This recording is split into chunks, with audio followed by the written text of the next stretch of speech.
Test 5.2, probability.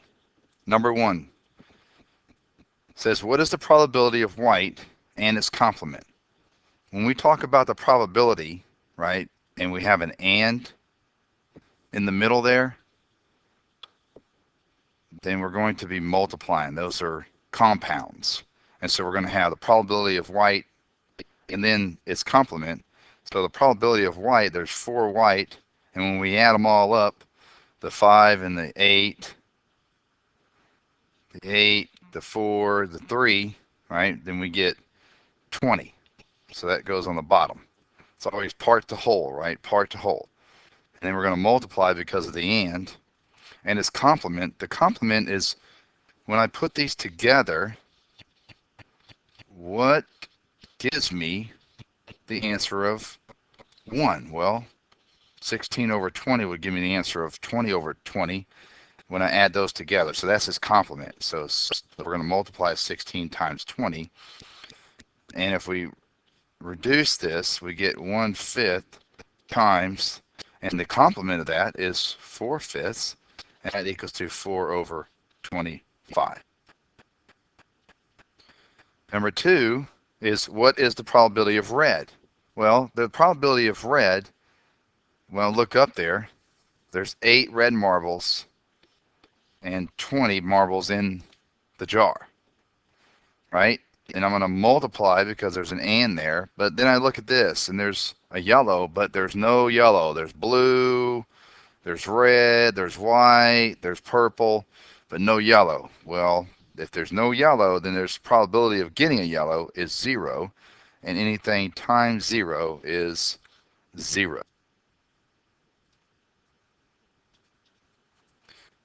Number 3, this really confused a lot of kids. I had to change up the test a little bit, actually.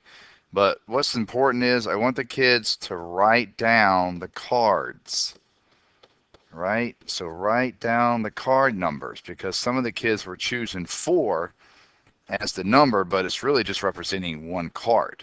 So that probability of 4 right here is 1 out of the 10 cards, right? And then this then tells me that I'm going to multiply the next one. Well, the 5 or 6, the or tells me to add the 5 or 6. Well, if I add a 5 and a 6, then I get 2, right? But if I look here, it told me not to replace. So I'm not going to replace the 10 cards. I'm going to take one away, and that gives me a 9 there. And then I can reduce this to 5 and 1, and that gives me 1 over 45. Number 3, it says that the probability of greater than 3. Well, if I have 10 cards and I look at the probability of the ones that are greater than 3, then I have 7 of those. So that answer would be 7 out of 10. Number 5 says the table shows the types of movies and the numbers of DVDs rented by customers at a store in one day. If I add all these up, right, which I always tell the kids to do, add them all up, that equals 125.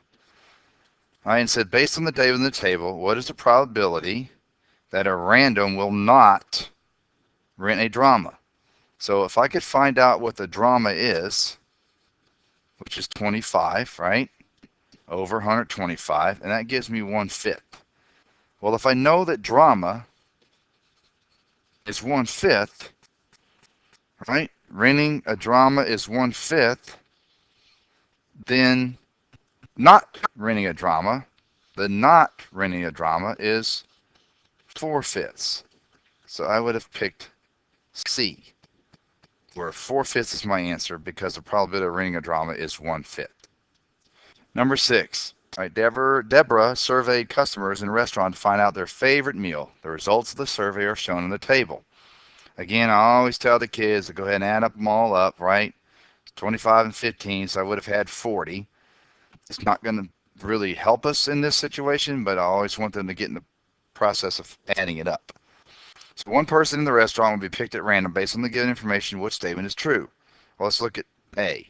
It says this person's favorite meal is twice twice as likely to be hamburgers as it is to be spaghetti. I'm getting these numbers from here, the 17 and the 8. Well, there's 17, but spaghetti doubled, or 2 times 8 is 16. And they say that it's twice as likely to be hamburger, so I would say no on that one. Then my next one, it says a person's favorite meal is 4 times as likely to be chili, and chili was 12, and vegetarian is 3, and so it says that chili is 4 times as much as vegetarian. So if I multiply it times 4, I get 12. I would agree with that one. And if we do the other ones, we got chili and French fries, and it says more likely to be chili. Well, it's 12, and 12 is less than 17, so no. And then they're equally likely. Well, I got vegetarian and then spaghetti, and those are not equal, so they're not equal. So no. Number 7. Mildred has a bag of coins. The bag contains 10 dimes, 5 nickels, and 1 penny. She will randomly select 2 coins from the bag at one time without replacement. I always tell the kids to underline without replacement. So we have 16 in the bag, and we want to know the probability of a dime, then a penny.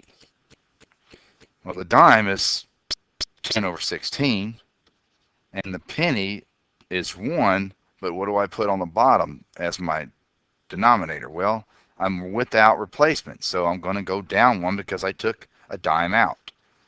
So I'm going down to 15 there. And this will reduce down to 5 over 8, and the 5 and the 15 reduce down to 1 and 3, and so in reality I have 1/8 times 1/3 is equal to 1 over 24 probability. Answer is D. Number 8, coin is tossed 20 times and it lands on heads 14 times. This is my experiment. 14 out of 20.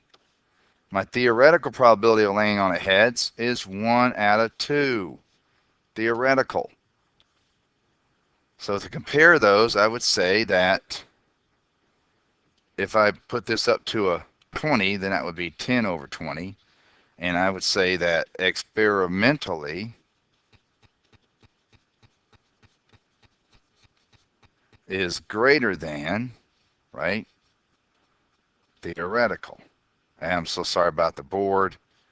It's hard to write on this board sometimes because of there's like a little virus in it or something. So I told the kids that experiment, which is 14, is larger than the 10. Number 9. Number 9 says 2 number cubes are rolled together. What is probability in rolling a sum of 7? Rolling a sum of 7. Probability of sum of 7. What does that mean? Well, if I roll the first die and I have 6 chances on the second die to match with it, and I add the 1 and 6 up, I get 7. So there's 1. If I do that with the 2, there's 2, 3, 4,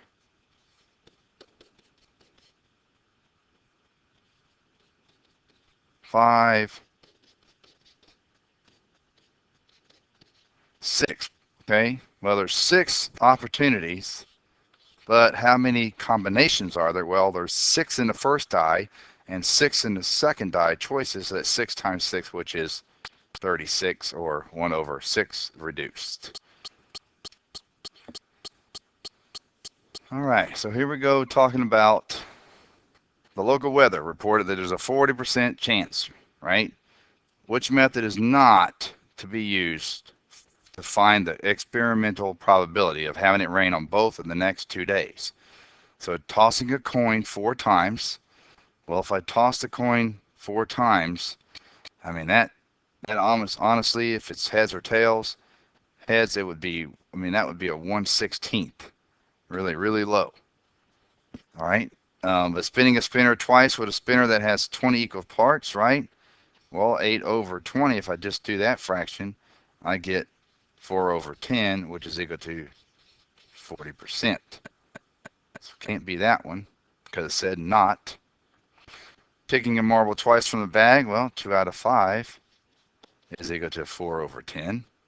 So that can't be it. And then spinning a spinner with 4 and 10, so that would be 4 over 10, and that would be not the answer anyway, either. So I would pick A.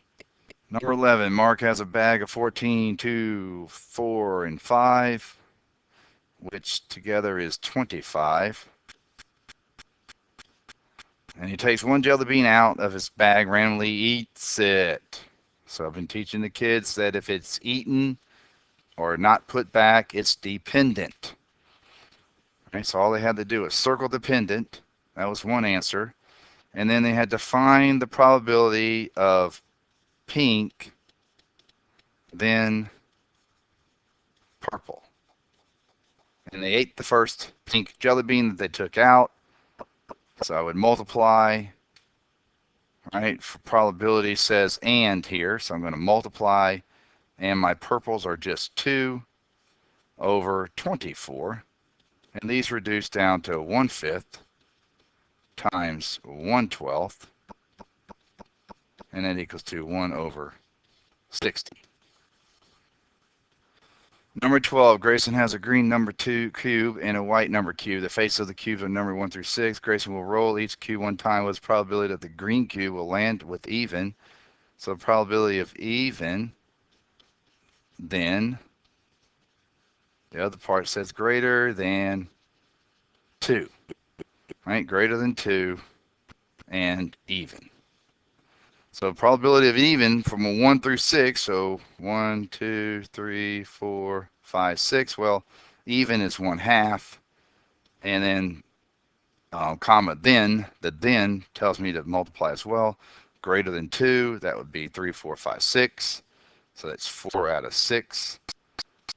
And I can reduce this to 2 over 6 times 1, and 2 over 6 reduced to 1/3. Number 13, we want it 75%.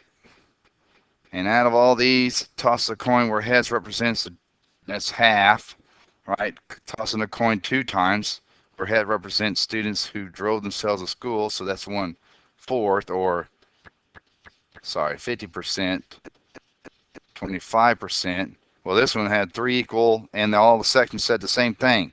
So that was 100%. And the last one, we had 3 out of 4. 3 out of 4 is equal to 75%. D would have been my answer. So Fazio chooses a jersey at random and then replaces it. So he's replacing the jersey, not eating it. And they want to know what's the probability of getting a striped, right? Then striped. Probability of stripe is 2 out of the 10 jerseys times the 2 out of the 10 jerseys is equal to 4 out of 100, or 1 over 25. And I'm teaching the kids to start here with her, right? And so it's really 1/5 times 1/5, which is equal to 1 over 25. All right, number 15, Joel spun the spinner multiple times and recorded the results in the table below. It says, what is experimental probability of the spinner landing on an even number? A lot of kids got confused and thought these were the even numbers. So they added those up, and then they totaled everything, right, and put it on top. But the total, which is what I tell them to do, is 60. And the even numbers that are being spun are the 2, 4, and 6. So I had 9 even, 10 even, and 12 even. And if I add those all up, I get 31. So D, 31 over 60. And last but not least, the bonus question. It says, which combination of color balloons would have a 40% chance, right? When I add all these up, I get 25. And the 25 If I wanted yellow and red, right here, yellow and red was 11, right? And they want 40%. So 10 over 25 is, if I divide both those by 5, I get 2 out of 5, and 2 out of 5 is 40%. I can also go this way and multiply by 4, and I get 40 over 100, which is 40%. It's not going to let me write that 4.